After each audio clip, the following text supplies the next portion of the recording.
Hello everyone, my name is François Carignan and I cover the Sherbrooke Phoenix for the Q Spot.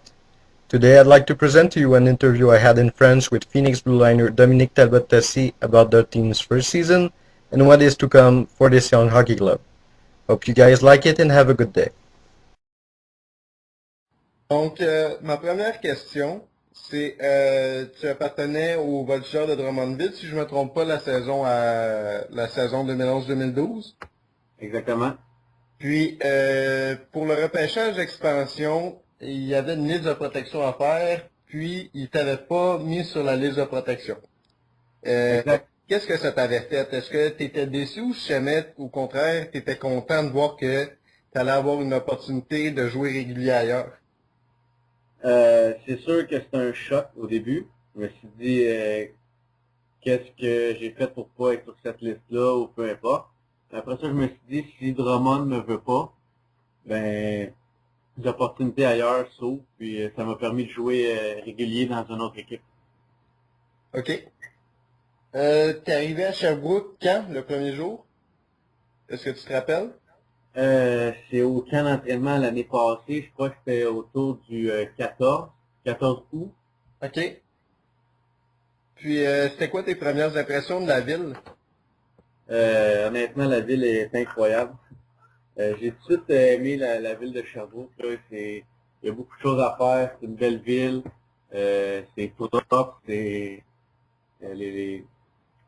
enjoué comme ville, tout ça. Là. Ça m'a vraiment impressionné. OK. Comment tu t'es adapté à ta famille d'accueil? Est-ce qu'elle était est-ce qu'elle était agréable avec toi? Est-ce qu'il y avait des jeunes avec qui tu t'entendais bien, des choses comme ça? Ouais, honnêtement, là, ça a vraiment facilité mon adaptation à la ligue. Ma famille de pension ressemble beaucoup à ma famille, ma famille à moi. Donc ça m'a vraiment facilité la vie. Il y a deux enfants plus jeunes à ma pension, un petit gars, puis une fille de 15 ans.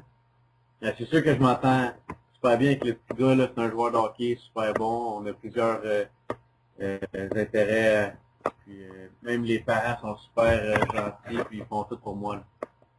OK. Tu as gagné le prix comme joueur étudiant par excellence dans l'équipe. Comment est-ce que tu fais dans la vie de tous les jours pour garder un bon équilibre entre le hockey et les études?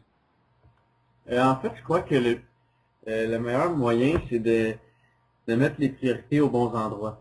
Quand on a des jours de congé ou des temps libres, c'est sûr que ça serait facile de se reposer puis aller jouer à l'extérieur ou peu importe. Là.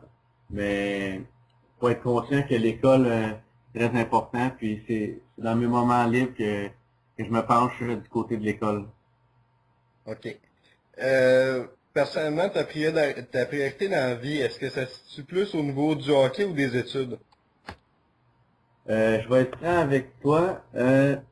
Un peu des deux, parce que depuis que je suis né, mon but, ça a toujours été de jouer professionnel au hockey, que ce soit en Europe ou dans la Ligue nationale. Donc, j'écarte pas cette possibilité-là. Par contre, je suis conscient que les études, c'est très important parce que il n'y a pas beaucoup de joueurs qui réussissent à jouer professionnel. Puis, il faut être capable d'avoir un bon emploi plus tard, si le hockey, ça fonctionne pas. Donc, c'est sûr que je mets beaucoup de temps sur les deux. J'essaie d'être complet autant sur la glace qu'en dehors de la glace. Donc, c'est pour ça que je mets beaucoup de temps sur les études. OK. Excellent. Donc, on en parle. Si jamais tu réussis pas à percer dans le hockey, quel genre d'emploi est-ce que tu aimerais pratiquer plus tard? C'est sûr avec le domaine dont j'étude à l'école, je me suis ouvert beaucoup de portes, mais je suis un gars qui aime beaucoup travailler manuellement. J'aime ça, comme inventer des nouvelles choses. Donc, je sais pas, j'aimerais ça être ingénieur. En même temps, j'ai un certain talent en dessin, architecte peut-être. Euh, je sais pas trop, mais je sais que ça va être tout sauf la médecine parce que j'ai des maladies, là, ça me lève le cœur, donc tout sauf la médecine. On est deux. Euh, Dans le fond, Jules Vallée avait pas coaché depuis, je pense, la saison 2002-2003 avec les Tigres de Victoriaville. Là, il est revenu entraîneur-chef avec le Phoenix. Puis on dit que c'est un gars qui est vraiment strict puis intense. Est-ce que tu penses que c'était le style de coach qui était approprié pour une équipe jeune comme le Phoenix? Ouais, absolument. On a vu que notre équipe, là, elle a fait que progresser du début à la fin de la saison. Puis ça, c'est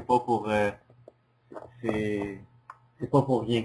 Le coach a fait tout un job avec notre équipe. On est parti de rien pour arriver à la fin et être une équipe très compétitive. Même si on s'est fait sortir en 4 en série, c'est pas rien qu'est-ce qu'on a fait. Là. On a réussi à atteindre les séries, mais pas comme la dernière position.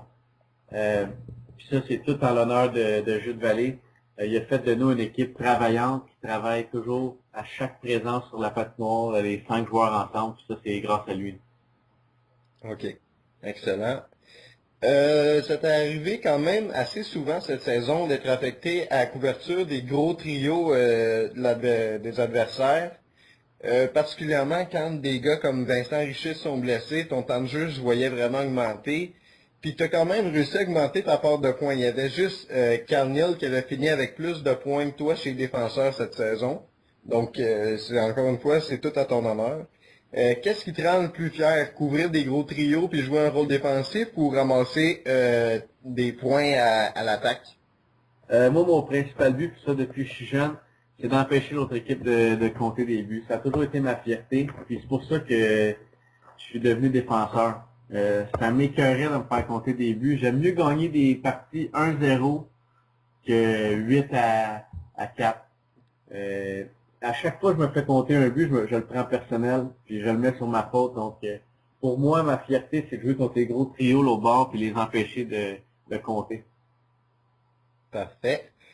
Comment est-ce que tu entrevois la prochaine saison? On a vu qu'il y a beaucoup de joueurs de 20 ans qui pourront plus être là. Alexandre Comtois, tu as Jacob Chouinard, Alexis Bernier, Michael McNamee, il y en a beaucoup. Donc, comment est-ce que tu vois la prochaine année? Puis, si jamais tu avais à faire une petite prédiction, où est-ce que tu mettrais le Phoenix au classement? Moi, je mettrais le Phoenix peut-être en milieu de peloton. OK. Faut pas se le cacher. Tous nos 20 ans qui sont partis, c'était des joueurs exceptionnels pour notre équipe. C'est grâce à eux qu'on a gagné beaucoup de parties. Si on prend juste l'exemple dans les filets, Jacob a fait une job incroyable pour nous. Puis Alexandre Comtois, McNamee, Lebel, Bernier, puis Vincent Richer ont été juste exceptionnels pour notre équipe. Donc le défi va être très grand. Ça va être à toutes nous autres, l'équipe, les vétérans de deuxième année, puis les autres, de relever le défi, puis d'élever notre jeu d'un cran pour pouvoir, dans le fond, élever la barre là, qu'on a installée l'année passée. OK. Le Phoenix a repêché au 4e rang le défenseur Jérémy Roy. Est-ce que tu vois ça comme une bonne occasion ou seulement tu vois ça comme un rival qui va essayer de te gruger du stand de glace? Non, en fait, quand j'ai vu que notre équipe avait repêché un joueur de sa tranche, j'ai trouvé ça super le fun pour notre équipe. C'est toujours agréable de voir des nouveaux joueurs exceptionnels rentrer dans l'organisation. Ça va juste faire de nous une meilleure équipe. Puis j'aime mieux jouer avec des bons joueurs qu'avec des joueurs moyens. Je te dirais que je vois pas dans mon équipe des joueurs qui sont comment dirais-je, un danger pour moi. C'est tous des gars qui vont me permettre à moi d'être meilleur. En jouant avec des meilleurs joueurs, tout le monde est meilleur. Parfait. Dans toute ta carrière de hockeyeur, là, on va dire depuis que tu joues Bantam, là, si on veut, c'est quoi ton plus grand moment de ta carrière de hockeyeur? C'est sûr, quand j'étais midget 3 à 17 ans, en fait l'année passée, pas celle dans le junior majeur, mais quand je jouais pour le collège de Saint-Blondin, Oui. on a gagné des séries pour ensuite se diriger en finale de la Coupe Célus au championnat canadien. Puis c'est sûr que ça a très mal terminé. On gagnait 5-1. Il restait 9 minutes en troisième période, puis on a réussi à perdre cette partie-là. C'est sûr que c'est un moment que je vais me rappeler à tous les jours de ma vie, jusqu'à temps que je meure. Mais ça a été vraiment le plus beau moment de ma vie au hockey. C'était incroyable le sentiment de représenter le Québec au championnat canadien, puis d'être une équipe aussi dominante que ça. Par contre, ma première partie dans la Ligue de hockey junior majeur du Québec, ça a été comme de réaliser un rêve depuis que je suis jeune, là, de jouer dans cette ligue-là. OK. Comme j'ai parlé tantôt, le capitaine Alexandre Comtois est parti à cause que c'est un joueur de 20 ans, donc ça laisse la place à un nouveau capitaine. On a pu voir quand même qu'il y a beaucoup de joueurs de caractère dans l'équipe. Quand il y a eu de l'adversité, il y en a beaucoup qui ont été capables de se lever. Qui est-ce que tu vois comme le prochain capitaine? C'est dur à dire, comme tu l'as dit, il y a beaucoup de joueurs qui pourraient remplir ce défi-là. En ce moment, il n'y a pas de nom qui me vient tout de suite à l'esprit, parce que Alexandre Comtois a tellement mis la barre élevée que ça va être dur de trouver un capitaine de sa trempe. Par contre, je sais qu'il y en a beaucoup dans notre équipe qui seraient capables de remplir le mandat assez bien. Reste à voir avec les nouveaux venus. Il y en a sûrement qui seraient capables. Mais en gros, même si le joueur n'est pas un capitaine, il peut remplir le rôle de capitaine, même s'il n'a pas le C sur son chandail. Donc ça va être à tous les joueurs de l'équipe d'être des bons leaders, comme Alexandre l'était. OK. Maintenant, je vais te poser des questions à choix de réponse. Ouais. Je vais t'en poser, disons, 6 ou 7. OK? Est-ce que ça te dérange? Non, je suis prêt. OK. Préfères-tu le maillot à domicile ou le maillot à l'étranger du Phoenix? Domicile. Est-ce que tu aimes mieux un tir du poignet ou un tir frappé? Tir du poignet. Est-ce que tu es le genre de personne qui, pour parler à une autre, aime mieux appeler ou texter? Appeler. Est-ce que tu préfères écouter de la musique ou lire? Et écouter de la musique. Est-ce que tu préfères mettre des jogging ou des jeans? Les jeans. Les Bruins ou les Blackhawks? Les Bruins. C'est bon. Merci beaucoup, Dominique. Merci à toi. Merci. Salut.